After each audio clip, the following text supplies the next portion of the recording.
Hello and welcome to Rajya Sabha Television. You're watching The Big Picture with me, Frank Pereira.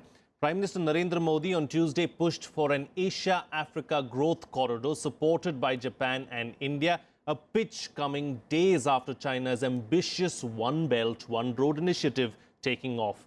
The AAGC, a roadmap for opportunities and aspirations in Asia and Africa, was launched on Wednesday. It will give priority to development projects in health and pharmaceuticals, agriculture and agro-processing, disaster management and skill enhancement. The idea of AAGC had emerged in a joint declaration issued by Prime Minister Narendra Modi and his Japanese counterpart Shinzo Abe in November 2016. The AAGC will envisage people-centric sustainable growth strategy, details of which would be evolved through a process of detailed consultation across Asia and Africa. On this edition of The Big Picture, we will take a closer look at the initiative, analyze if it can be a game changer. Joining me on the program today are Priya Ranjan, senior journalist, Rajiv Bhatia, former diplomat, he's been an envoy to several African countries, Nitin Desai, former chief economic advisor, Government of India, and S.K. Jindal, chairman, Investment and Capital Markets, ASSOCHAM. Thank you to all my guests for joining me on this edition of The Big Picture. Mr. Dash, I'd like to begin with you, of course. Is the Asia-Africa growth corridor an answer to China's OBOR? It's not. I think they are qualitatively different. What is being envisaged under the Asia-Africa growth corridor is are projects more people-oriented, I would say, which is to my mind is the right way to go about it, because it sort of synchronizes it with the African priorities.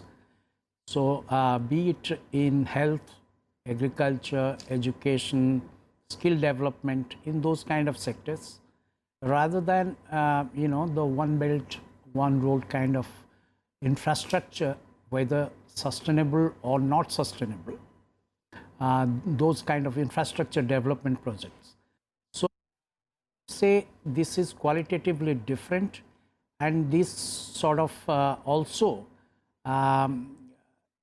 builds on the strength that India has, because in Africa, which is more people-to-people contact, right, or network-based strength, rather than of trying to rebalance the trade surpluses, global trade surpluses, by pushing in investment out of huge foreign exchange reserves that some countries may have built up, like what China is seeking to do. Mm-hmm. So, and in this bringing in, other like-minded countries, like in this case Japan, which has capacity to invest, make capital investment, that is a good idea. Sure. And, so it's not an answer, I would say, but it is in terms of creating a new partnership. It's I think is a very significant initiative. A significant initiative, a step in the right direction is what you're calling it. Mr. Jindal, can it be a game changer? Yes, it can be, because I look at it from this point of view that the compatibility, the commonness of interest, the things which are our strengths, they are their needs, and the size of Africa and the size of India. All these things, they have lot of potential to be shared. Our experiences on this side of the world and their needs are very similar, very compatible, and at this price, these kind of things can be shared very well. If they look towards US or Europe, they are very expensive for the similar things. They may be very high quality getting from there, but those qualities they cannot appreciate and they cannot understand and they cannot utilize them. So it will be buying something else. So what they exactly need is can be satisfied by us very well as compared to the other markets of the world. And together with Japan, as they have shown interest that together it is a better option, yes, of course, because Japan has its own strength of finance. India has strengths of meeting these needs of African countries, and our centuries old relationship with Africa. Our Gujaratis and our Marwadis have been there for centuries of years now. And lot of exchanges are taking place and lot of things are happening. Indians are also very close to us because they get lot of training in India. So many programs are running. They come to Indian institutions, Indian army bases also training some of these people, and they get lot of knowledge from India. Already they are sharing. So all these things will come very handy. Only thing is to think like this out of the box and to deliberate upon them and to find out these areas and to work upon them. So I see good future for both sides. It's a win-win kind of thing. Okay, win-win situation for Asia and Africa is what you're calling it. Ambassador, you know, there have been several initiatives like this started by India in the past trying to reach out to the African continent. Several of those initiatives have failed or not taken off because of China's presence on that particular continent. What's to say that this particular initiative also will not go down that same path? Well, that's a very frank question, and I would like to give a fairly direct answer, but I need a couple of minutes to explain. I think the first point is very clearly that maybe some people today see 21st century as China's century, but this is the wrong way to look at things, because India is the country which a decade back started picturing 21st century as the century of Asia and Africa. And therefore, when we talk about Asia-Africa growth corridor, we should not simply restrict it to one theater of it, which is Africa. In fact, its span is very wide. It affects the whole of Indo-Pacific area, which has, I think, 4 sub-regions: Africa, India and South Asia, Southeast Asia, and East Asia and Oceania. This whole spectrum essentially means that India has a very wide and very comprehensive approach on the question of development. Now, it is not that this is a new initiative thought 2 days back at Ahmedabad or Gandhinagar. It is actually covering a lot of projects, a lot of ideas which have been happening and unfolding for the past several years. What has happened is that 3 think tanks, as you know, one from India, one from Southeast Asia, and the third from Japan, collaborated to produce this vision document on the concept of the growth corridor. And this is still at the level of the concept vision, explaining the pillars and regions, but they themselves say that they would now develop a detailed study which would be ready by the middle of 2018. So in a way, I would say that we should not see this as a totally new initiative. It is coming out from various programs that India has been doing both in Africa and also in Southeast Asia, and yet it would provide a new dynamism and a new force because of certain new concerting of energies among a number of countries in the region. But we can't do away or we can't wish away the whole Chinese factor in all of this, Mr. Desai, because the Chinese have been investing heavily in Africa, and that's something that they're not going to let go of. Even small sectors like poultry have been taken over by the Chinese on the African continent. That's fine. You certainly cannot stop anybody doing work in that area. But as I see it, what this is doing is in some ways reflecting 2 things, I would argue. One is that I think we must understand that the last 30, 40 years, the driving force of growth has come from Asia. Initially, the East Asians, then China, now India. The potential for high growth in the sort of looking ahead in the next 40, 50 years could well be in Africa. Remember 2 things. One, that the focus of global population growth is shifting to Africa. If you look at the UN projections, If I look at 2015 to 50, more than half the increase in global population will be in Africa. Africa had a population density of 8 people per square kilometer in 1950. By the time you get to, it will be 80 people.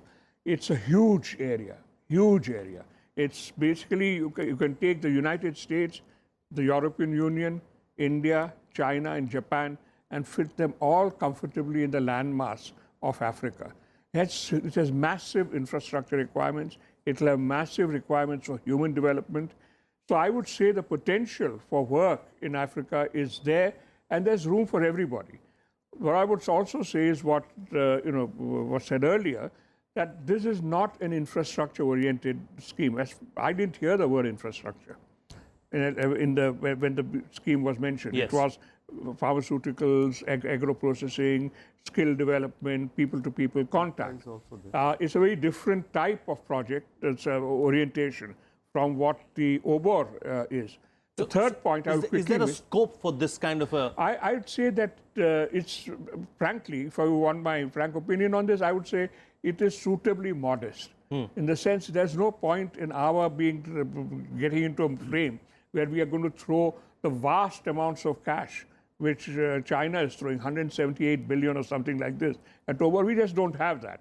Nor can we count on Japan being so supportive of an initiative which will be identified with India, whether we like it or not, even though it's a joint initiative of India and Japan as such, but it will be identified.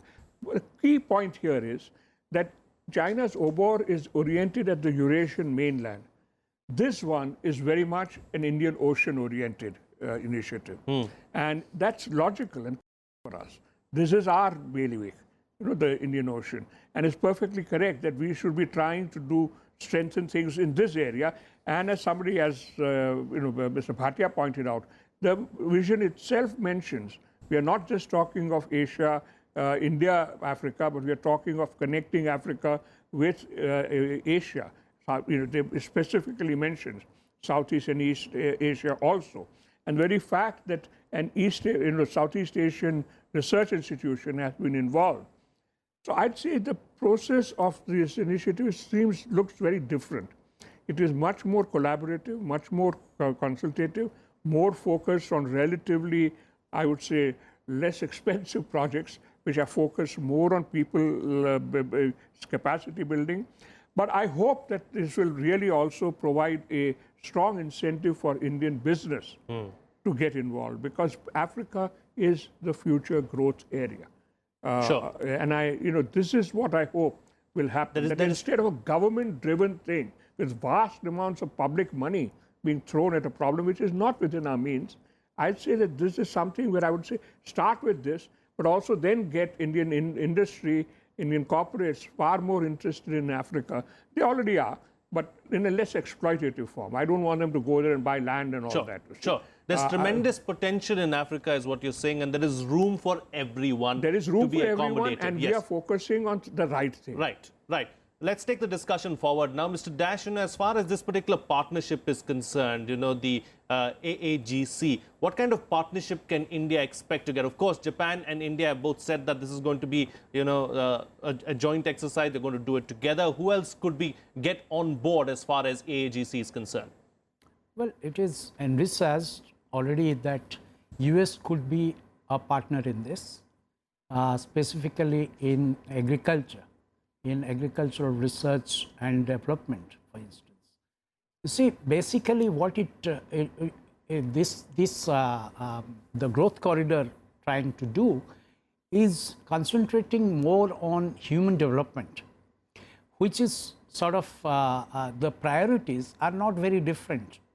The developmental priorities that we have in India and the developmental priorities that are there in Africa, as identified by the African Development Bank, for instance, the high fives. So if you look at the high fives, that is where this growth corridor is going to concentrate, which are precisely the development priorities that India has. So the contrast with OBOR is basically meant to grow trade. It's a Chinese initiative to grow trade by creating trade infrastructure. be it on the land route or even the Indian Ocean arm of it. The whole thing is that China has huge reserves built up by trade surpluses over the years. Now there is a need to rebalance those surpluses globally, and you create demand for trade for your own products in places like in markets like Africa. Earlier, the Chinese concentration in Africa was meant to tap the natural resources in Africa. That's why China went in and made those large investment in infrastructure. Today, it is taking that forward. You know, this overall touch Africa too. So it's trying to take that forward by, again, creating developing infrastructure, which will increase trade. Okay, so that is qualitatively different from what is being sought to be achieved through the Growth Corridor program. The Growth Corridor program is looking at human development, looking at the developmental priorities of both Africa and India. India is roping in like-minded countries, be it Japan, which could chip in with resources, capital investment that would be required for these kind of projects, and even US, which can come in fields such as agriculture with the technology, advanced technology in agriculture, for instance, where India and US too are running common or joint programs. Fair enough. Yes, Mr. Desai. Yes, I wanted to, on your question about who else we can rope in as partners, I think we should look very carefully at the way the past structures in Africa are shaping up. One country which is very crucial is South Africa. Remember this, South Africa is half of sub-Saharan Africa's GDP. Yes. The rest of sub-Saharan Africa in terms of GDP is just as large as South Africa is. It also has phenomenal amount of industrial and human capacity. So it's very important that they should not see this as something in which they are not fully engaged, because they are very powerful. And I would certainly like Mr. Bhatia to comment on this as a former. And also, Mr. Bhatia, also I have a question as well, apart from what you want to add. You know, what about countries like Germany who have not been part of OBOR? Of course, it's a European country, but they too would be very keen on this. And let's not forget that Prime Minister Modi is going to be visiting Germany next week. I think I'd like to handle both questions fairly quickly. South Africa is undoubtedly India's strategic partner. It is a very important country, as Mr. Desai says, in Africa. But we should also closely monitor South Africa's relations with China and South Africa's role in the unfolding strategy of China in Africa. We should also note that Japan's big flagship conference, TICAD, took place in Kenya, whereas China's big flagship conference, last one in Africa, took place in South Africa. So these are indicators for us to determine as to which countries we can depend upon and in which fashion we can bring in the eastern seaboard of Africa into this thing. With regard to your second question, I think it is very clear that Japan is not the only partner willing to collaborate with India. Undoubtedly, US is there, but then with regard to US, there are certain uncertainties given the change of the administration. There is a signal. Can we fully rely on the United States of America? Well, I think we will have to see. We will have to wait. We should not maybe jump to conclusion straight away. Probably during Obama's era, it was a different ball game altogether. There was a greater sense of compassion there, a greater sense of understanding. That is not there right now, but who knows? In June, when Prime Minister goes to Washington, depending on the quality and the kind of dialogue there, things can change. So we will have to hold our judgment on that. But there is no doubt that Germany and France both have been active powers in Africa. They are powers to reckon with. They have technology, they have capital. And what is important is that they are very close to India. So in a way, whether we do it through the growth corridor model or whether we do bilaterally, there is an immense potential for India, that is Indian experience, Indian knowledge, Indian technology, to marry or merge with the capital and technological resources of the developed countries, be that Japan, US, France or Germany. I would like to take 1 minute to also really point out that you are absolutely right. You know, your whole understanding to see this in the context of OBOR, it makes sense. I think public would also look at this, that this is probably India's answer to OBOR. I think that puts burden or pressure on the Indian and Japanese authorities to recognize that the clock is ticking away, that we don't have the luxury of time anymore. This idea that India and Japan should collaborate in Africa is at least 5 years old, if not older. Therefore, I think time has come to make two constructive suggestions. One is, we must be ready to answer which countries are going to be part of this corridor. It is not enough for us to say this, that and the other region. Secondly, I think it is important for our authorities to gather together a few specific companies, Indian and Japanese companies to begin with, which begin to start a few pilot projects so that we can then cite them that these are the projects working in these countries on the specified pillars and sectors, then the credibility level would become much higher. Indeed, very well put there, you know, and analyzed for us. Mr. Jindal, as far as India is concerned, do you believe that this is the way to go forward? Out of the box ideas, thinking out of the box, coming up with new innovative ideas. Is the industry equipped to handle these new out of the box ideas? Yes, I believe so. India already is the 5th largest investor in Africa already, with an investment of 54 billion already. And now in the last 5 years, the trade has also doubled to 72 billion. But as Mr. Bhatia rightly said, speed is very, very important. We cannot take the luxury of being very slow on it, because then this will be covered by somebody else. Nobody will wait for it. And their needs, they will also not wait for it. So what is important is that whatever policies we are designing here, the new things which are being announced, for example, direct subsidy transfer, for example, LPG connection, on solar front, neem coated urea, all these things which have been successful here. All such ideas can be implemented there also, because we have tried and tested them here. So we have a solid hand on them, and we can very well do the same things there. Irrigation, etc. I understand a lot of things are happening on irrigation front also. From India, Indian companies are supplying these projects there. So lot of these things can be done.